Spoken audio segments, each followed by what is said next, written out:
অবশেষে ৩ দিনের মাথায় মায়ানমারে আটকে থাকা বাংলাদেশি ৩ পণ্যবাহী জাহাজ ছেড়ে দিয়েছে আরাকান আর্মি। মায়ানমার থেকে পণ্য নিয়ে টেকনাফ স্থলবন্দরে আসার পথে নাফ নদীর মোহনা থেকে ছিনিয়ে নেওয়া হয়েছিল এই ৩টি কার্গো জাহাজ। ২০ জানুয়ারি টেকনাফ স্থলবন্দরের পরিচালনাকারী প্রতিষ্ঠান ইউনাইটেড ল্যান্ড পোর্ট লিমিটেডের ব্যবস্থাপক সৈয়দ মোহাম্মদ আনোয়ার হোসেন এ তথ্য জানান। তিনি গণমাধ্যমকে জানান, ৩ দিন পর মায়ানমার থেকে আসা পণ্যবাহী জাহাজগুলো ছেড়ে দেওয়া হয়েছে। আপনারা জানেন যে গত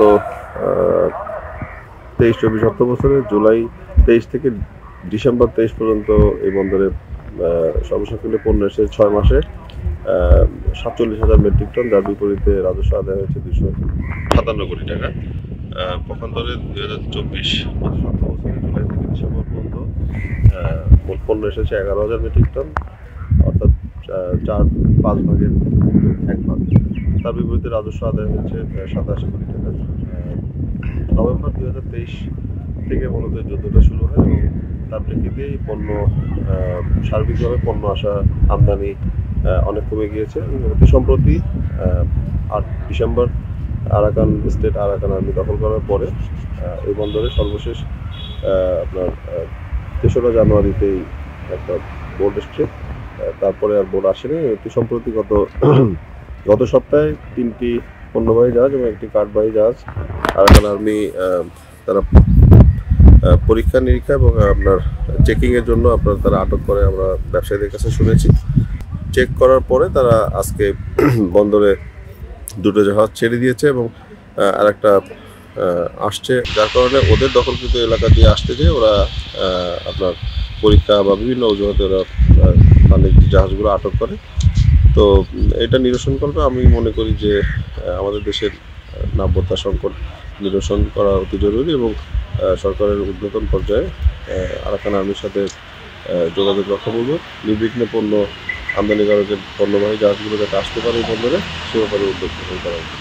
এর আগে মায়ানমারের ইয়াঙ্গুন থেকে পণ্যবাহী 4টি কার্গো জাহাজ কক্সবাজার জেলার টেকনাফ স্থলবন্দরের উদ্দেশ্যে আসার পথে আরাকান আর্মি আটক করে তাদের জিম্মি করে। গত 16 জানুয়ারি ও 19 জানুয়ারি 2টি করে পর্যায়ক্রমে 4টি কার্গো আটক করে এই সশস্ত্র বিদ্রোহী গোষ্ঠী।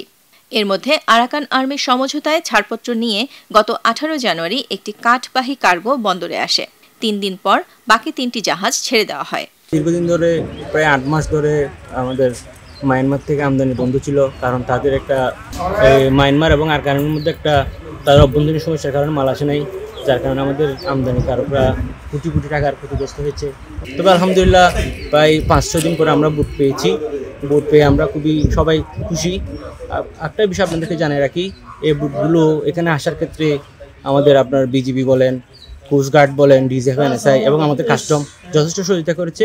সবার সহযোগিতার মাধ্যমে আমরা বুটগুলো ফিরে পেয়েছি।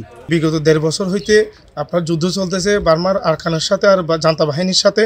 ওনারা যে যুদ্ধ হওয়ার পর কিছুদিন আমাদের মাল আসে না আসে, এটা আমাদের অনেক ক্ষতি হয়ে গেছে। টেকনাফ স্থলবন্দর অনেক দিন ধরে মাল আসা বন্ধ হয়ে গেছে। আজকে কিছুদিন পর ওরা দখল করার পর কিছু সীমিতের কারণে আমরা 3টা ট্রলার আনা হয়েছে। ওরা 4-5 দিন ধরে ওরা চেকিং বলে ওরা মূলত আমাদের ট্রলারগুলো আটকে রাখছে। কীভাবে এখন আটকে আছে, কিসের জন্য আটকে আছে ওরা জানে। বিগত আমাদের যদি এভাবে আটকে রাখে, কারণ আমাদের অনেক ক্ষতি হয়ে যাবে।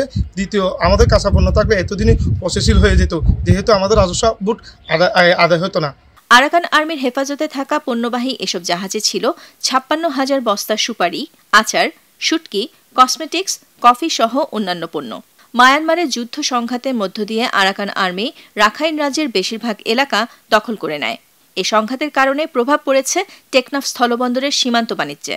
বেশ কিছুদিন ধরে বন্দরের আমদানি রপ্তানি বন্ধ রয়েছে। বিচ্ছিন্নভাবে যেসব পণ্য আমদানি হয় তাও ইয়াঙ্গুন শহর থেকে।